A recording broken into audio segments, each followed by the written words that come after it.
Power Gridman! It's morphin' time!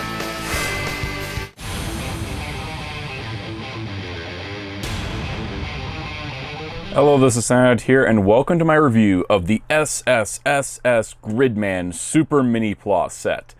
So this is quite a bit larger than the previous Gridman Miniplas, because we previously looked at Thunder Gridman as well as Dyna Dragon.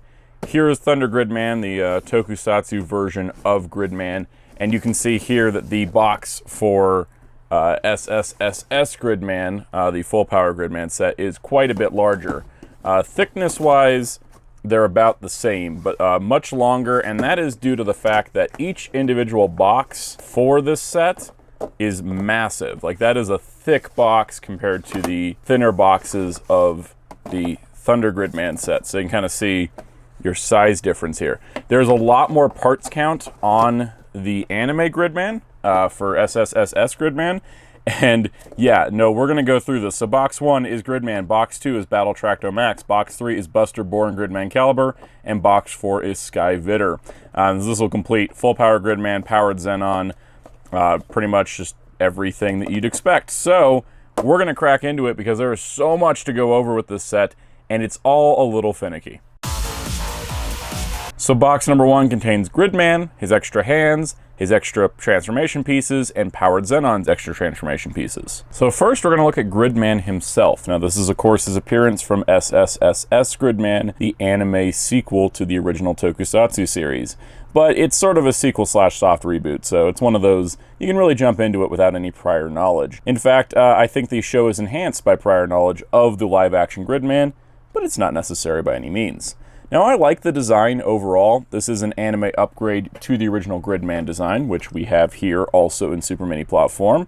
And you can see that they stand about the same height, which is pretty cool. So you can see that he's got a lot of those similar Ultraman design elements, like the head crest, sort of spine design, the, of course, symbol in the middle, which isn't like a color timer that's in the forehead gem, and the shoulder pads down to the acceptor on the wrist. Overall, Studio Trigger, when working on SSSS.Gridman, definitely gave him a more detailed design for the animation, but it does have a lot of the same elements of Gridman, kind of have those night elements carried forward, as well as just the overall look is very similar, and I gotta give him credit because these are supposed to be two different forms of the same character, and it looks like that. It's not like a completely radical redesign for the anime.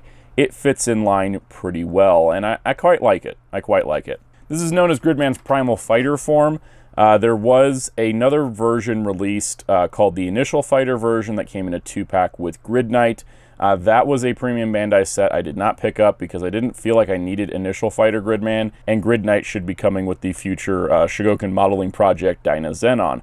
In terms of just the overall design here, there is a lot of stickers and a lot more than was used on the Tokusatsu Gridman, and that is because of all the details in the chest and the torso, these red lines here. But they do carry forward all the way to the back. The silver added in the legs, but a lot of this is painted. Like the nice blues are painted here, the acceptor is painted, that sort of thing. It's really nice to see a lot of painted parts, especially due to the price of the set. And overall, I do really like the way he looks. Now in terms of articulation, he's got a very similar layout to the Tokusatsu Gridman. Ball jointed head, forward and back neck, shoulders that move out, shoulders that move 360, shoulders that move forward. He's got a shoulder pad that's loose because he's got a bicep swivel here.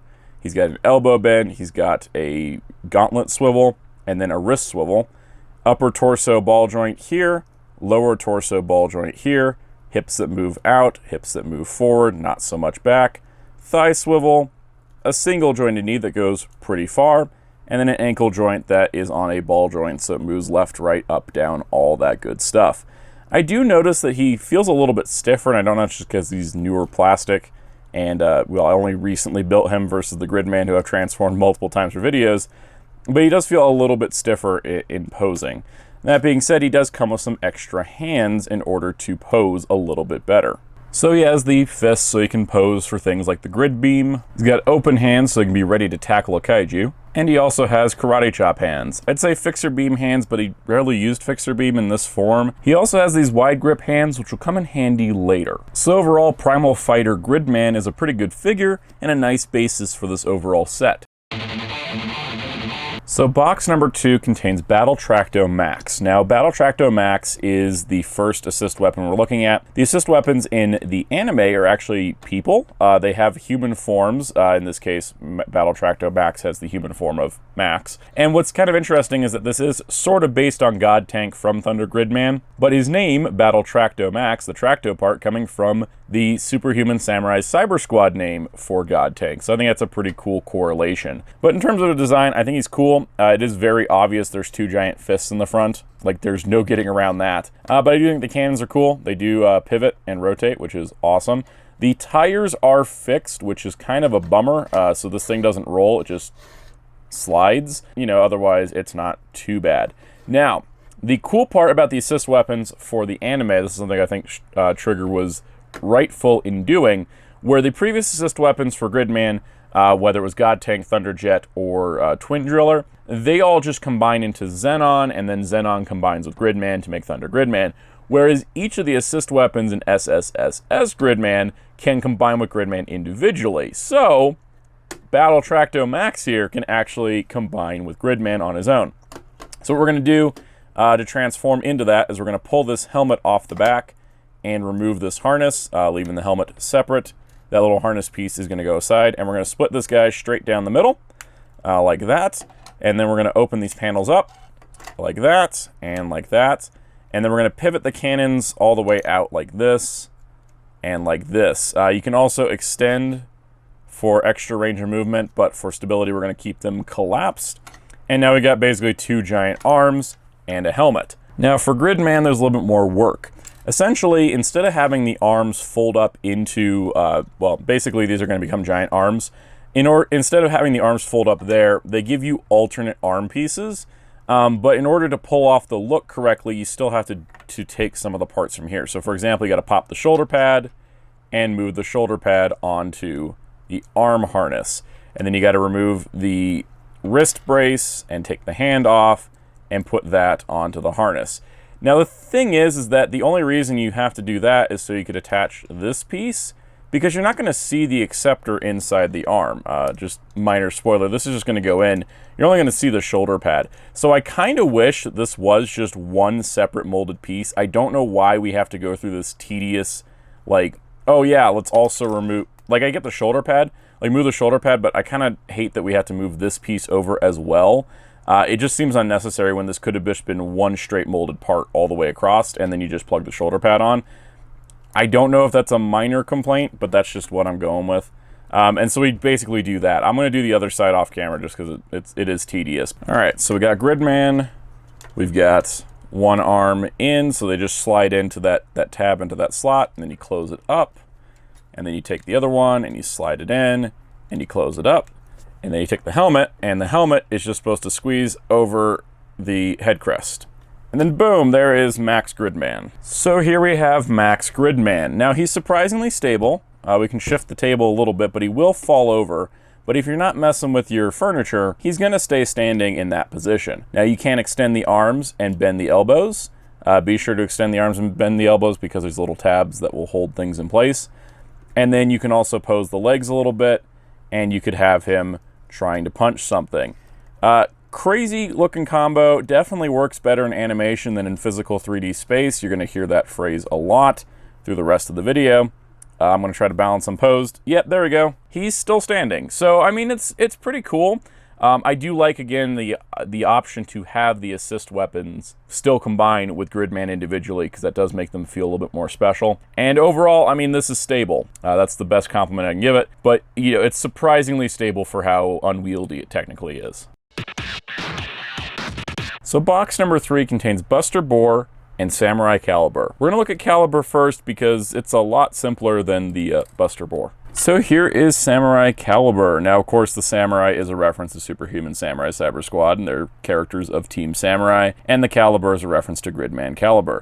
So this is essentially the modification of Gridman's sword and shield combos that we saw in the Tokusatsu series, but it is a giant Buster sword now, and it looks pretty good. I actually quite like it, plus the clear plastic usage, really nice. In fact, while this is a guy that becomes a sword, it's actually kind of a cool thing to have because it makes it feel more special. It's not just a sword, It's a person who becomes a sword. And then to top this all off, it does combine with Gridman, but I'm going to use the word combine very lightly. Behold, Gridman Calibur. So essentially, it's just giving Gridman Calibur, and those are what those extra wide hands that I talked about earlier, that's what those are for.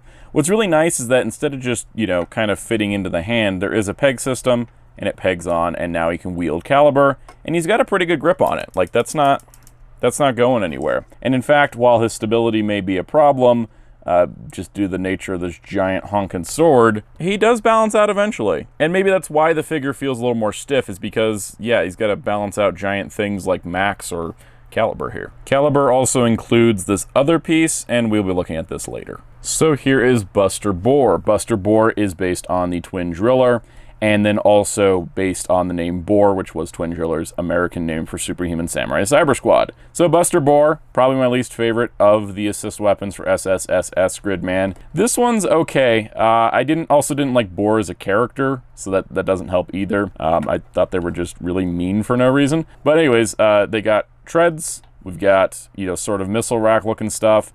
These pieces in here are like really long and stick in, and they're supposed to be able to turn once you put them in, and it won't move without breaking, so fun times. It looks like a mismatch of parts. I also hate transforming this one, but we're gonna do it anyways because we wanna make Buster Gridman. So first of all, here's the helmet. Take this helmet piece off, leave it kind of like that. Actually, we gotta take the back piece off because that does not need to be here. So put the helmet off to the side, and then we just get into this mess. So there's all these hydraulic things going on. So we got to pop this like this, bring it down, rotate it so we can bring it forward, and then pop it out, bring it down, rotate it so we can bring it forward, and then take all of this, bring it up, split it, come in here, remove this clip like this, bring these around like so, come down towards the front, sort of like this. It'll make more sense in a minute. And then if we can zoom out a little bit here, you got to pull this gray ring part off, plug it back in the opposite, like this, the opposite direction, so it's sticking out, and then put this little piece into the center. And then it's mostly done. To prep Gridman, all we got to do is pop the little center piece out of his chest so we can have that peg hole available. All right, we're going to try to do this correctly here. So this should just go straight onto the front with the peg going into the chest hole that we made, like that. These will flip back carefully so that nothing breaks because it's really stiff and weird. So we got that going on, and then with all this like chaos up at the top here, we also got to add a helmet, which let me just raise the old camera.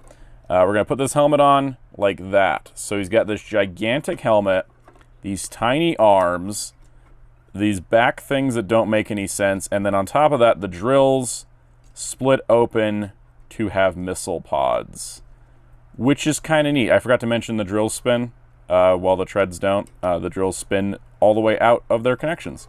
Very clearly, this is a hey, we made this transformation because we could figure out how to do it as a stopgap between transformation steps, because this is just part of full power Gridman trying to be its own combo. But there's Buster Gridman. I don't like it at all. This is my least favorite of the combos. Now, the reason why there's those weird handles is that there's supposedly some way that you're supposed to pull this around like this, and then Gridman's supposed to grab these handles. And I'm going to try to do this without breaking anything. Grab these handles. These little panels are supposed to open, which is really hard to do. I'm going to just pretend like this is going well. Okay. And then there we go. So now this is a full power burst Buster Gridman. This is just a pile of parts, guys. No offense to the Studio Trigger animators, because I think they did a great job animating this show, and I like a lot of the way these designs work in show. They didn't think about these ever being plastic. It was very clear this show had no toys in mind when it was designed, and that's probably why toys of this design have always turned out really weird and janky. This being one of the better ones, and yet here we are. This is weird. I don't like this. I'm never going to display it like this. This is the last time I am ever putting together Buster Gridman. The fourth and final box contains Sky Vitter, as well as some stand pieces and a transformation clip. This stand is pretty neat because you got, kind of this cool cross base thing, and it has a peg which will fit a stand for Sky Vitter here, and then it comes with this extra stand piece which can fit in either of these holes here, and this one actually will attach Calibur. So Calibur is always seen kind of flying anyways in the series when he's flying with the other assist weapons. He's just a magical floating sword.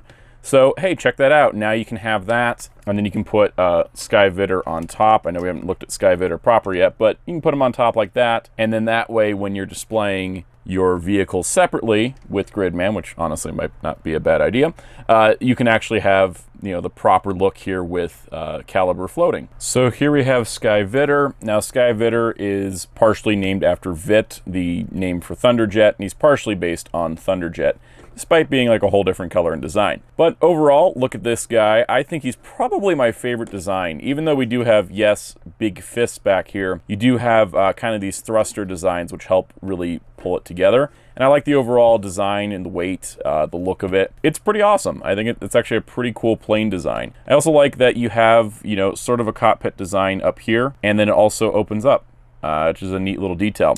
Yes, you can also see the Gridman style helmet underneath, but from the top, it looks pretty great. And yeah, I mean, it is serving a purpose, but it's got a good design to it, which I think is definitely a good balance. Noticing this area right here, it lines up with the stand. Now the stand doesn't peg in, it just sort of rests, but there you go, you can have Sky Vitter flying. So to form Sky Gridman, we're gonna have to separate Sky Vitter into 3 components: this back section, as well as these 2 front sections.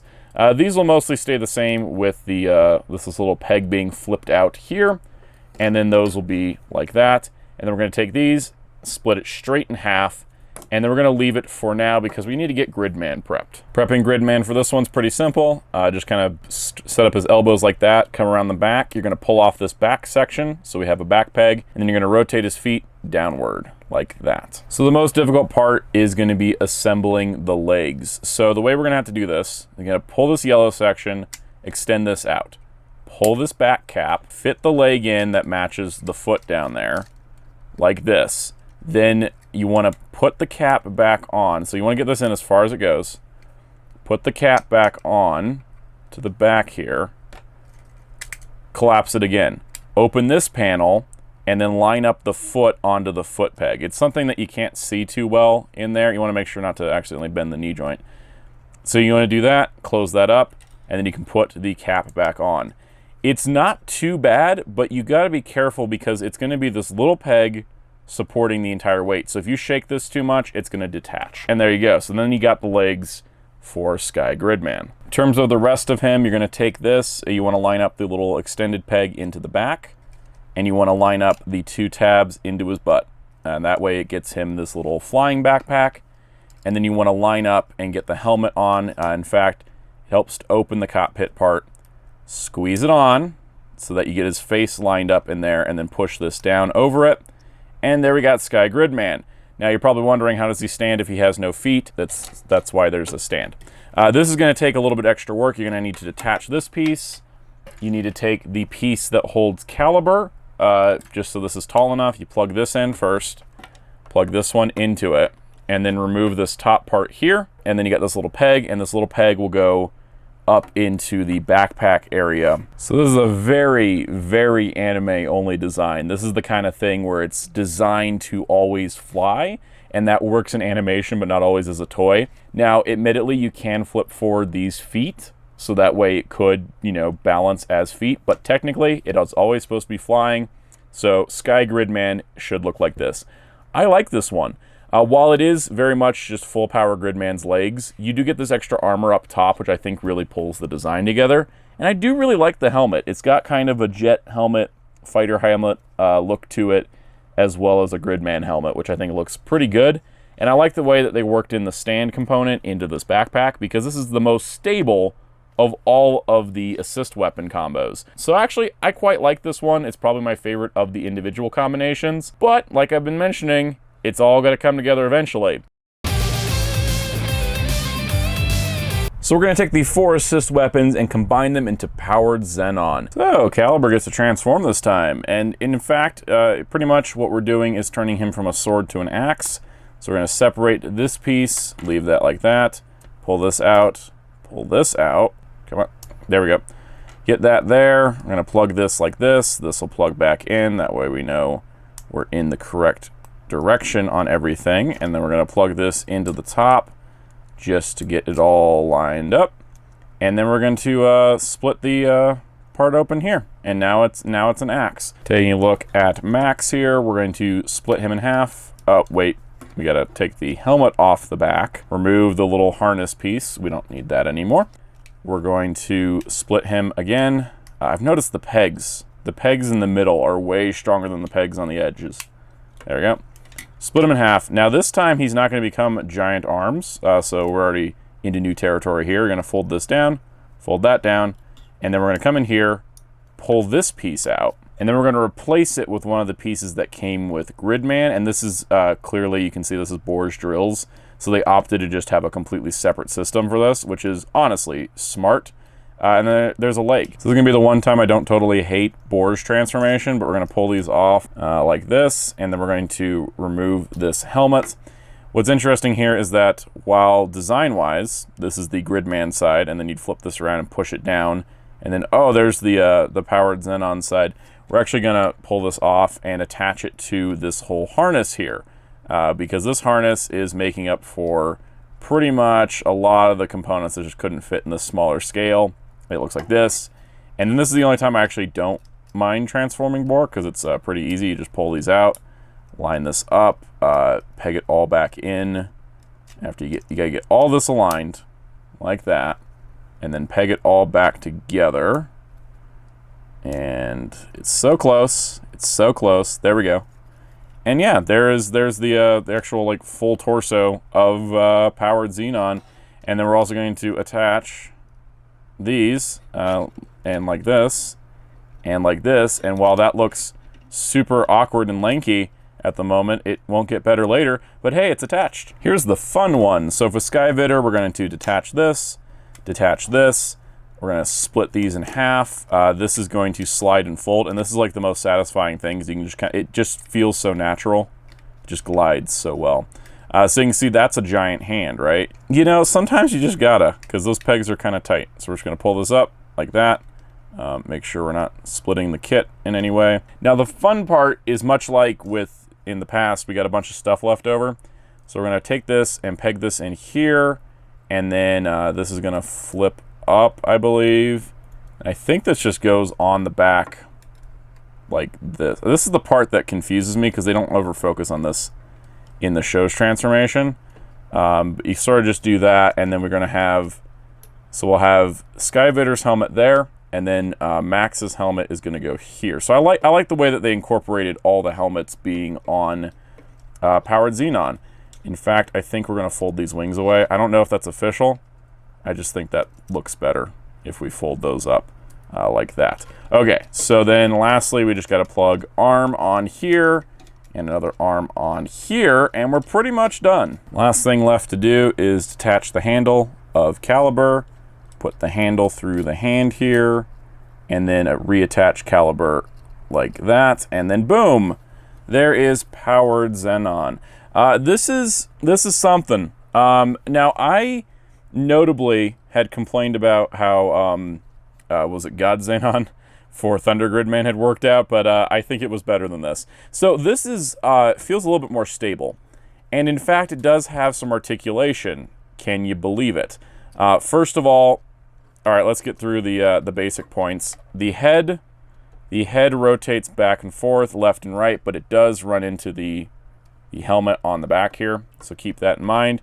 The shoulders are basically just, you know, slight in and out, mostly just 360 shoulder. The hips, they move out, and then they move forward for some reason, and then also bend at the knee. But the knee bend is much better. It's not like God Zenon's where it was pretty much just non-existent. This one works better. It also has the problem of stuff falling off the back. There is no ankle adjustment, so you're pretty much stuck with just those, but you can extend and rotate those slightly. So I guess that's a slight point of articulation. Yeah, this ain't great when you try to pose it. And I think that's the problem with just both Zenons. Both Powered and God Zenon, no matter what you do, you're going to have some parts that are just going to be hanging off the back. And you're going to have some parts that are just going to be, you know, sort of just not well designed because it's trying to do a secondary combination when we know that becoming armor for Gridman is its primary function. That being said as well, it's not like it's a perfect transformation. We've got like a ton of extra leftover parts, but I think it worked out for the overall structure. Now, like I said, here's God Zenon. So Powered Zenon is quite a bit larger, as you can see. This thing is much, much bigger. This thing is pretty large, and yeah, I will give it credit for that. The tank is the legs, the drill is the torso, like the inner torso and the legs, and then the jet is the rest of it, the jet being the arms. Now, while the jet was more of the torso here, and then Borr is more of the torso here, that's just how it worked out, but they have a very similar design function. It does feel like God Zenon, but different. I do think Powered Zenon in general, though, isn't as cool as God Zenon, even with the weird knees. And that's just my personal opinion. You can let me know what yours is in the comments down below, but I will give him credit. He does have knees, but no ankles, so it's really hard to get him to pose with those knees. It is now time to bring all of this together into full Power Gridman. So to prep Gridman, we've done everything we've done to him in the past. We've replaced his arms so that he can attach to Max. We've replaced, or turned his feet around so they can attach to Sky. We removed the front part and the back part. It's everything available that can happen to Gridman. We're gonna take Max for Borr. We're gonna take Sky Vitter. And we can actually fold the feet up, that's new. Yay! Now Calibur's transformation is all new, so we're gonna remove the blade, we're gonna pull this piece out, we're gonna pull this, not that, we're gonna pull this out of it. We're going to fold this around and split it open like this. That is a new chest plate. And we're gonna bring in that extra blade that was included with him that we did not look at very deep before, and now we got a new sword. Now we're gonna take Gridman. We're gonna do that leg trick again. So now he's on legs, and they're actually feeted legs this time. This next bit is kind of weird, but we're gonna take this part, which is the backpack. It's gonna peg into the top, gonna peg into his butt again, which does stabilize the torso nicely. This time these are gonna fold around the front.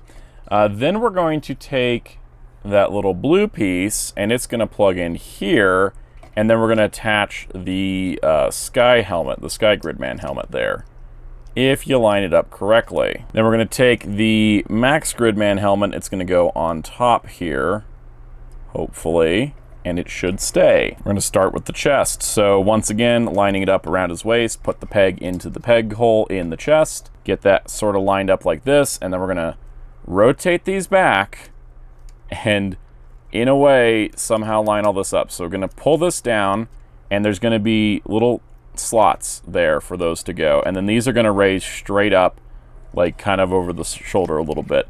Again, do not like Borr, do not like design, do not like the way this all goes together, because it sort of just overly complicates. It's just they didn't know what to do with the treads, is what it feels like.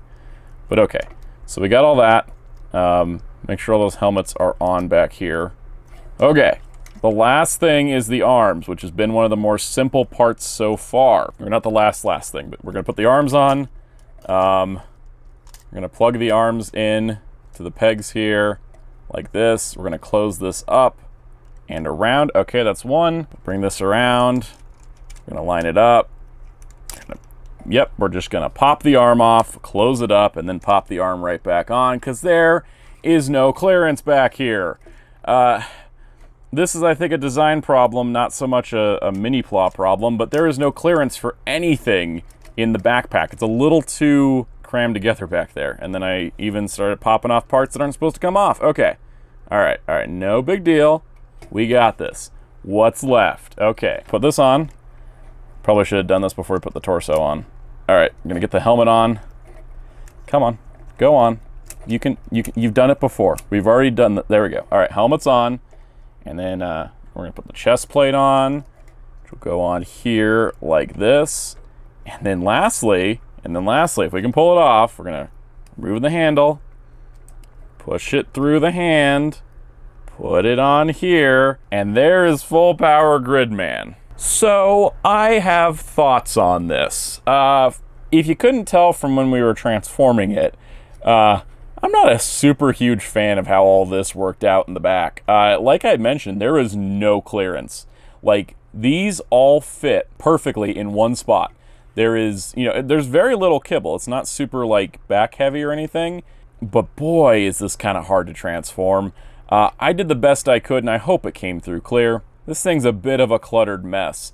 And part of the problem is Borr. I think the drill part is fine. It's just these back tread things. They just didn't know what to do with them in any of the combinations, which just sucks. I don't know how to say it otherwise. In terms of articulation, if we can even attempt that, shoulders slightly move, but they're just going to detach. So shoulders are locked. You can bend the elbows. They can rotate slightly. It's very tight.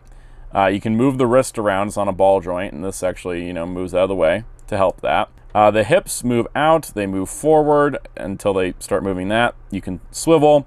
You can bend the knee, but I caution against it because, first of all, what's the point? Second of all, it may detach the leg inside. And then also the ankle is ball jointed at both parts here. So he's stable, but he ain't a big poser. This is similar to Thunder Gridman. Thunder Gridman was the same way. So overall, I mean, he looks good. I think he looks pretty spot. You can barely see the face because of all the shadow, because of all this junk around his head. I think that it feels a little crowded. Thunder Gridman, of course, didn't have to do as much, which, first of all, I mean, this guy's massive in comparison. Thunder Gridman is very streamlined, but he also has a huge backpack. But because of his huge legs, it balances out. But then again, each of these vehicles only had to either combine into God Zenon or Thunder Gridman, whereas these combine into Powered Zenon, Full Power Gridman, and have their individual forms. So I guess that's where some of the weirdness comes from. I think that as a final completed piece, Full Power Gridman is good. But in terms of like the overall look, it's good. It's just getting there can be so finicky. The way the arms work to plug into the shoulders of, Max, the way that, you had to kind of like cram all this together in Full Power Gridman, the fact these handles don't go anywhere and constantly get in the way. There's a lot of great ideas here, but it definitely seemed like Studio Trigger was going for their Super Robot sort of Gridman homage, but didn't really anticipate anyone making toys of it, and that sort of led to, I think, a lot of the problems with the toy versions of this combination and others. And it's something that I think definitely was fixed up with Dyna Zenon, and hopefully the or the Shogoken modeling product Dyna Zenon will not have these sort of issues. But overall, if you are looking for this set, it did retail for quite a high price. I got mine for less than retail though. It's definitely doable. Just keep in mind that it's not going to be a perfectly flawless experience. It is going to be a little bit frustrating and a little bit finicky to transform this from one mode to the other. And the overall final combo is pretty solid as long as the legs don't slip out of the leg compartments and you don't try to move anything at all. If you're wanting to keep him like this, he's pretty fantastic and there's nothing really to complain about there. But if you're looking for something more articulated, you're going to have to look elsewhere. But I don't know where that is to look because the options are limited. Here's Full Power Gridman with a normal size SH figure art, and one that's a little taller but related. It's an anime Ultraman to go with the anime Gridman. So that does it for this review of Full Power Gridman, which also concludes my little mini Gridman series. This started up about a month ago, and hey, check out the other two reviews if you haven't for Thunder Gridman and Dyna Dragon, because they could use a little bit more love. Also be sure to check out HobbyLink Japan if you're looking for tokusatsu stuff or anime stuff. There'll be a link in the description that'll help support the channel if you make an order. Also be sure to hit the like button, hit subscribe and the notification bell, because whenever Shogoken modeling project Dyna Zenon comes out, I'll definitely be reviewing it. It's going to be just right away because I'm super excited for that when it does come to exist. And then also be sure to leave a comment down below and tell me which is your favorite of these three. Personally, I think my favorite is still Dyna Dragon / King Gridman. I like that design the most out of all three of them. But I do like these versions specifically. Also be sure to check out Hero Club at hero-club.com for tokusatsu news and more. Also be sure to check out my awesome graphic designer on Twitter at darkclaw643. And until next time, this is Soundout saying goodbye.